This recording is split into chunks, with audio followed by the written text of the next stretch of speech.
പ്രതിപക്ഷം തെരുവിലോ എന്നതാണ് ചോദ്യം. ജനാധിപത്യത്തിലെ ഒരു കറുത്ത ദിനമായിട്ടാണ് ഞാൻ ഇന്നത്തെ ദിവസത്തെ കാണുന്നത്. ആശങ്കപ്പെടുത്തുന്ന കാഴ്ചയാണ് നമ്മൾ രാജ്യ തലസ്ഥാനത്തെ തെരുവിൽ ഇന്ന് കണ്ടത്. നമ്മുടെ പ്രതിപക്ഷ നേതാവിനെ തെരുവിൽ വലിച്ചിഴയ്ക്കുന്ന കാഴ്ച.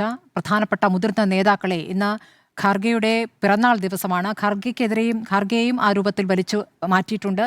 അവിടെ KC വേണുഗോപാലിനെ പോലെ മുതിർന്ന നേതാവ് താഴെ വീണു പോവുകയാണ്. അതിനുശേഷം പിടിച്ചു വലിച്ചു കൊണ്ടുപോകുന്നു. പ്രിയങ്ക ഗാന്ധിയെ കഴുത്തിന് തള്ളിക്കൊണ്ട് പോലീസ് വാഹനത്തിലേക്ക് കയറ്റുന്നു. നമ്മൾ ആശങ്കപ്പെടുത്തുന്ന ഭയപ്പെടുത്തുന്ന കാഴ്ച തന്നെയാണ്. എന്താണ് ഈ സമരത്തിലേക്ക് വന്നിരിക്കുന്ന സാഹചര്യം കൂടി പരിശോധിക്കേണ്ടതുണ്ട്. 1.5 മാസമായി ഇവിടെ കോക്രോച്ച് പാർട്ടി എന്നൊരു രൂപത്തിലേക്ക് ഇവിടെ രാജ്യത്തെ യുവാക്കൾ ഒരു വിഷയവും ഉന്നയിച്ചുകൊണ്ട് സമരത്തിലേക്ക് ഇറങ്ങിയിട്ട് പാറ്റകൾ എന്ന രാജ്യത്തിന്റെ ചീഫ് ജസ്റ്റിസ് സുപ്രീം കോടതി ചീഫ് ജസ്റ്റിസ് ഈ തൊഴിലില്ലാത്ത ചെറുപ്പക്കാരെ വിമർശിച്ച് പറഞ്ഞ ഒരു പ്രയോഗമാണ്. അതൊരു വലിയൊരു ഓൺലൈൻ ക്യാമ്പയിനായി മാറുകയും പിന്നീട് ഒരു സമരരൂപത്തിലേക്ക് അത് മാറുകയും ചെയ്തിരിക്കുന്നത്. ഒരു പ്രധാനപ്പെട്ട വിഷയം ഏറ്റെടുത്തുകൊണ്ടാണല്ലോ ഈ കോക്രോച്ച് പാർട്ടി തന്നെ ഇവിടെ രൂപപ്പെട്ടിരിക്കുന്നത്. നീറ്റ് പരീക്ഷയിൽ ബലിയാടാകപ്പെട്ട അല്ലെങ്കിൽ ആത്മഹത്യ ചെയ്യപ്പെട്ട 13 എന്നാണ് ഔദ്യോഗിക കണക്ക്. പക്ഷേ 20ഓളം വിദ്യാർത്ഥികളെങ്കിലും ഉണ്ട്, 20ലധികമുണ്ട്. അപ്പോൾ ആ വിദ്യാർത്ഥികളുടെ കുടുംബങ്ങൾ എത്രത്തോളം വേദനിക്കുന്നുണ്ട്. അവരുടെ ജീവിതത്തിലെ പ്രതീക്ഷയായിരുന്നു. ഒരു നീറ്റ് പരീക്ഷയ്ക്ക് ഒരു കുട്ടി തയ്യാറെടുക്കുക എന്ന് വെച്ചാൽ എത്രത്തോളം അത് സാമ്പത്തികമായും മാനസികമായും ബൗദ്ധികമായിട്ടുള്ള സമ്മർദ്ദങ്ങൾ കൂടിയാണ് ആ കുട്ടികൾ കടന്നു പോവുക എന്നുള്ളതാണ്. ആ സമ്മർദ്ദങ്ങളിലൂടെ കടന്നുപോയി ഒരുപക്ഷെ ദളിത് കുടുംബങ്ങളുണ്ട്, ദരിദ്രമായ ചുറ്റുപാടിൽ നിന്ന് വരുന്നവരുണ്ട്.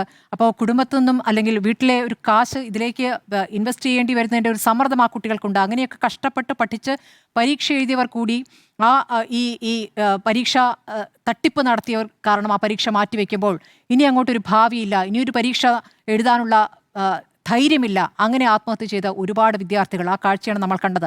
അതിൽ എന്ത് നടപടി സർക്കാർ എടുത്തു എന്നുള്ളതാണ്. എത്രത്തോളം ഉത്തരവാദിത്തരഹിതമായ പ്രതികരണമാണ്, എത്രത്തോളം പ്രതിഷേധങ്ങൾക്കൊടുവിലാണെന്ന് പ്രതികരിക്കാൻ തന്നെ തയ്യാറായിട്ടില്ല. പിന്നീട് വീണ്ടും ആ പരീക്ഷ നടത്തുന്നു. രാജ്യത്ത് ആദ്യമായിട്ട് അങ്ങനെ ഒരു പുനഃപരീക്ഷ നടത്തുന്നു. അങ്ങനെ പുനഃപരീക്ഷാ ഫലവും വന്നു കഴിഞ്ഞ ശേഷം ഇനി എന്താണ് പ്രശ്നമെന്നാണ് ചോദിക്കുന്നത്.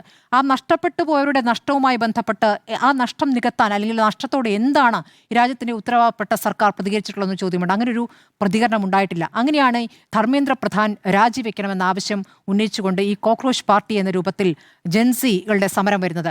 അതൊരു അരാഷ്ട്രീയ സമരം എന്ന രീതിക്ക് കാണാമായിരുന്നു. കാരണം അവർ ആ തുടങ്ങിയ സമയത്തിൽ ഈ ധർമ്മേന്ദ്ര പ്രധാന്റെ രാജി മാത്രമാണ് അവർ ആവശ്യപ്പെട്ടത്. മോദിയുമായി ബന്ധപ്പെട്ട പ്രധാനമന്ത്രിയുമായി അവർക്ക് ഹൈ റിഗാർഡായിരുന്നു, നല്ല അഭിപ്രായമായിരുന്നു അവർ പറഞ്ഞുകൊണ്ടിരുന്നത്. പക്ഷേ അതിനുശേഷം അവരുടെ സമരത്തോട് എടുത്തിരിക്കുന്ന സർക്കാരിൻ്റെ സമീപനമാണ് അവരുടെ നിലപാടാകെ തന്നെ മാറ്റിയത്. ആ സമരത്തിൻ്റെ രൂപം മാറുന്നു.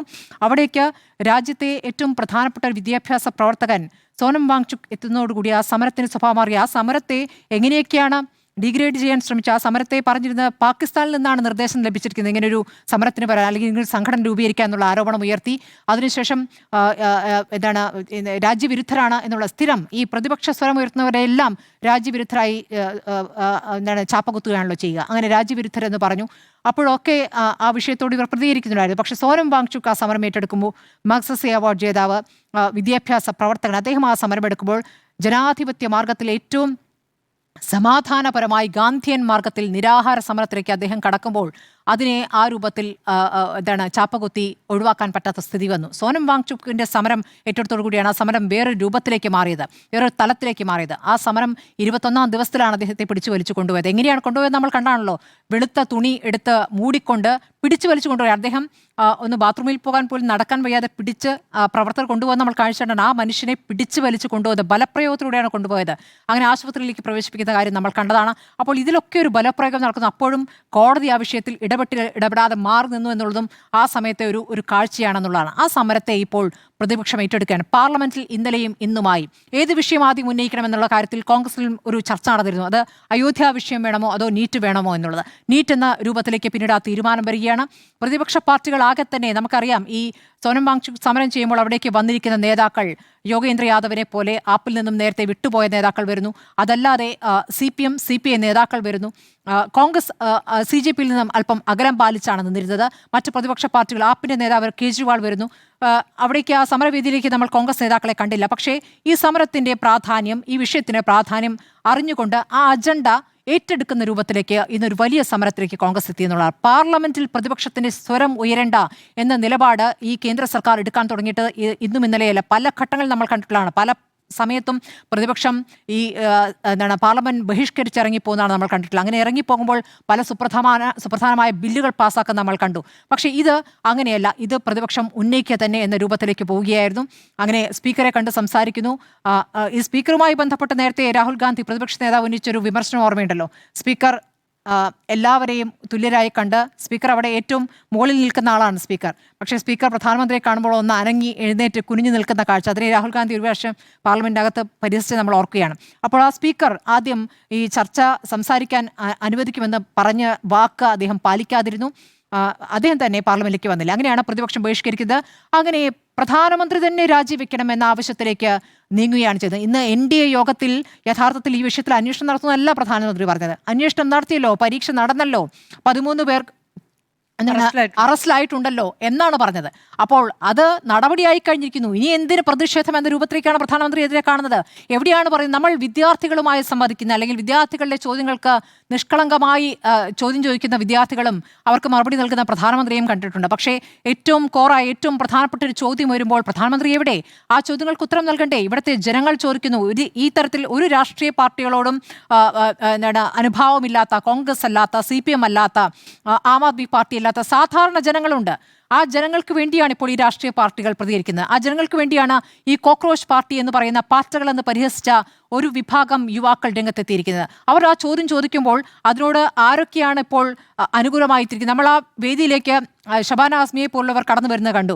ഇപ്പോൾ സോനാക്ഷി സിൻഹയെ പോലെ ഇപ്പോൾ BJPയുടെ നേതാവിൽ തന്നെ നിൽക്കുന്ന ശത്രുഘ്ന സിൻഹയുടെ മകൾ സോനാക്ഷി സിൻഹ പ്രതികരിക്കുന്നത് കണ്ടു. എന്തിന് മോഹൻലാലിന്റെ മകൾ വിസ്മയ പ്രതികരിക്കുന്നു. അപ്പോൾ ഈ യുവാക്കളൊന്നും രാഷ്ട്രീയമായ ചായ്വുള്ളവരല്ല. അവർ ഈ കുട്ടികളെ സംബന്ധിച്ചുള്ള ഒരു വിഷയത്തിൽ പ്രതികരിക്കാൻ, രാജ്യത്തിന്റെ ഭാവിയെ സംബന്ധിച്ചാണ്. സോനം വാങ്ചുക് എന്താണ് പറഞ്ഞത്? ഇത് കേവലമായ ഒരു പരീക്ഷയുടെ വിഷയമല്ല, ഒരു പരീക്ഷയിൽ നടന്നിരിക്കുന്ന കള്ളത്തരവുമായി ബന്ധപ്പെട്ട വിഷയമല്ല. ഈ പരീക്ഷ എഴുതി ഈ തരത്തിൽ പുറത്തേക്ക് വരുന്ന വിദ്യാർത്ഥികൾ ഏത് തരത്തിലുള്ള ഡോക്ടർമാരാകും? രാജ്യത്തെ ജനങ്ങളെ കൊല്ലുന്ന ഡോക്ടർമാരാകും, വ്യാജ ഡോക്ടർമാരാകും, വരുന്ന എഞ്ചിനീയർമാരാകും, നശിച്ചു പോകുന്ന വീണുപോകുന്ന കെട്ടിടങ്ങൾ ഉണ്ടാക്കുന്ന എഞ്ചിനീയർമാരും ആകും. അവരെയാണോ നമുക്ക് വേണ്ടത്, രാജ്യത്തിന് വേണ്ടത്? അപ്പോൾ രാജ്യത്തെ സംബന്ധിച്ച് ഏറ്റവും പ്രധാനമായ ദീർഘദൃഷ്ടിയോടെ കാണുന്ന ഒരു വിഷയമാണ്. ആ രൂപത്തിലാണ് സോനം വാങ്ചുക്കിനെ പോലുള്ളവർ ഈ സമരം ഏറ്റെടുത്തത്. അപ്പോൾ പ്രതിപക്ഷം ആ സമരം ഏറ്റെടുക്കുമ്പോൾ ഇന്ന് ജന്തർ മന്ദറിലേക്ക് CPM CPI MP നടത്തിയ മാർച്ച് നമ്മൾ കണ്ടു. അവർ ആ സമരത്തിന് ഐക്യദാർഢ്യം പ്രകടിപ്പിച്ചുകൊണ്ട് പല ഘട്ടങ്ങളിലായി CJPയുടെ സമരവേദിയിലേക്ക് എത്തിയത് നമ്മൾ കണ്ടു. കോൺഗ്രസ് ഇന്ന് ആ സമരത്തിന്റെ അജണ്ട നിശ്ചയിച്ചുകൊണ്ട് പ്രധാനമന്ത്രിയുടെ വസതിയിലേക്ക് നടത്തിയ സമരത്തെ എങ്ങനെയാണ് ഈ സർക്കാർ കൈകാര്യം ചെയ്തെന്നുള്ളതാണ്. ഇവിടേക്ക് കേന്ദ്രമന്ത്രി ജിതേന്ദ്ര സിംഗിനെ 2 തവണ ചർച്ചയ്ക്ക് വിട്ടു എന്നുള്ളതാണ് സർക്കാർ ഒരു വലിയ കാര്യമായി പറയുന്നത്. ഇതുവരെ ഈ 1.5 മാസത്തിനിടയ്ക്ക് പരിഹരിക്കാത്ത വിഷയത്തിൽ പ്രതിപക്ഷം സമരത്തിലേക്ക് ഇറങ്ങുമ്പോൾ പാർലമെന്റിൽ ഇന്ന് വാക്ക് പാലിക്കാത്ത സർക്കാർ ഇനി അങ്ങോട്ട് ചർച്ച അനുവദിക്കാമെന്ന് പറയുമ്പോൾ പ്രതിപക്ഷം അപ്പോൾ തന്നെ അത് വിശ്വസിച്ച് ആ സമരത്തിൽ നിന്ന് പിൻവാങ്ങണമെന്നാണോ കേന്ദ്രം പ്രതീക്ഷിക്കുന്നത്? അത് സ്വാഭാവികമായി നടക്കില്ലല്ലോ. അപ്പോൾ ഇന്നത്തെ സമരം ഇങ്ങനെ തന്നെ തുടരുമെന്ന് പറയുമ്പോൾ ജിതേന്ദ്ര സിംഗ് മടങ്ങുന്നു. പിന്നീട് അങ്ങോട്ട് ലാത്തി ചാർജ് അല്ലെങ്കിൽ നേതാക്കളെ വലിച്ചിഴയ്ക്കുന്ന കാഴ്ചയാണ് കാണുന്നത്. ചോര പൊടിയുന്ന പ്രതിപക്ഷ നേതാവിന്റെ മുഖമാണ് നമ്മൾ കാണുന്നത്. അപ്പോൾ ഇനി അങ്ങോട്ടുള്ള ദിവസങ്ങൾ സമരത്തിൻ്റെതാകും. ഈ സമരത്തിന് ജനങ്ങളുടെ പിന്തുണയുണ്ട് എന്നുള്ളതാണ്. ഈ സമരവുമായി ബന്ധപ്പെട്ട പോസ്റ്റുകൾ ഇടുന്ന അല്ലെങ്കിൽ പ്രതികരിക്കുന്ന പോസ്റ്റുകളൊക്കെ തന്നെ സമൂഹ മാധ്യമങ്ങളിൽ നീക്കം ചെയ്യപ്പെടുന്നുണ്ട്. അവർ നോട്ടപ്പുള്ളികളാകുന്നുണ്ട്. നമുക്ക് അറിയാവുന്ന പോലെ ഡൽഹിയിലെ മാധ്യമങ്ങൾ എങ്ങനെയാണ് ഈ സമരത്തെ കണ്ടിട്ടുള്ളത്? ഈ സമരവേദിയിൽ നിൽക്കുന്ന ഈ അഭിഷേക് ദീപ്തിയെ പോലുള്ളവരുടെ അടുത്ത് പോയി ചെന്ന് ചോദിക്കുന്ന പ്രകോപനപരമായ ചോദ്യങ്ങൾ ചില മാധ്യമപ്രവർത്തകർ എന്ന പേരിൽ അറിയപ്പെടുന്നവർ ചില ചെയ്യുന്ന ചോദ്യങ്ങൾ നമ്മൾ കാണുന്നുണ്ട്. ഈ സമരത്തെ മനുഷ്യമുഖത്തോടു കൂടി സമീപിക്കുകയാണ് യഥാർത്ഥത്തിൽ മാധ്യമപ്രവർത്തകർ ചെയ്യേണ്ടത്. ആ രൂപത്തിൽ അതിനെ കണ്ടിട്ടില്ല എന്നുള്ളത് ഏറ്റവും ആശങ്കപ്പെടുത്തുന്ന ദുഃഖകരമായ വസ്തുതയാണ്. പക്ഷേ ഇതിപ്പോൾ കേരളത്തിലെ മാധ്യമങ്ങളെ എല്ലാവരും പ്രകീർത്തിക്കുകയാണ് കേട്ടോ. ഇവിടുത്തെ മാധ്യമങ്ങൾ ഒന്നടങ്കം ഈ വിഷയത്തിൽ ജനങ്ങൾക്കൊപ്പമാണുള്ളത്. ഈ മരിച്ചുപോയ കുഞ്ഞുങ്ങൾക്ക്, അവരുടെ കുടുംബങ്ങൾക്ക് നീതി ലഭിക്കേണ്ടതുണ്ട്.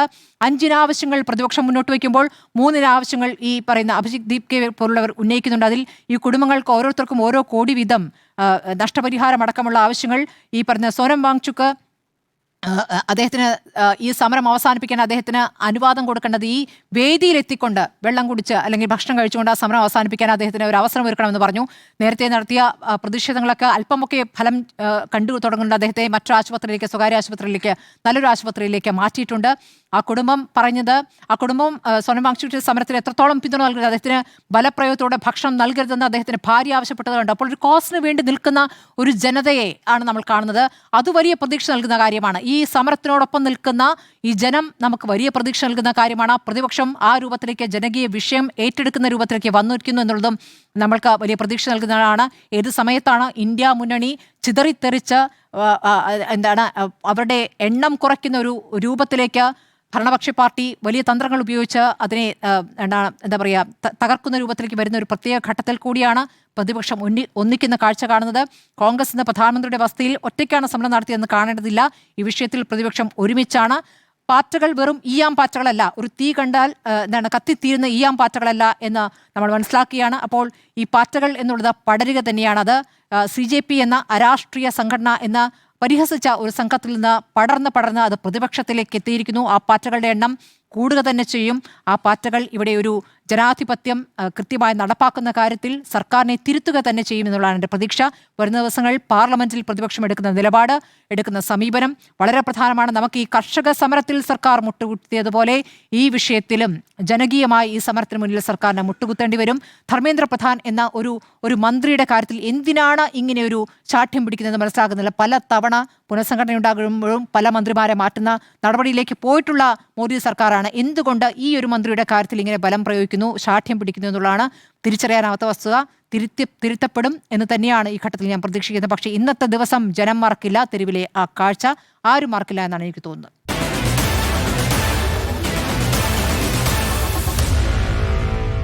Meet the editors.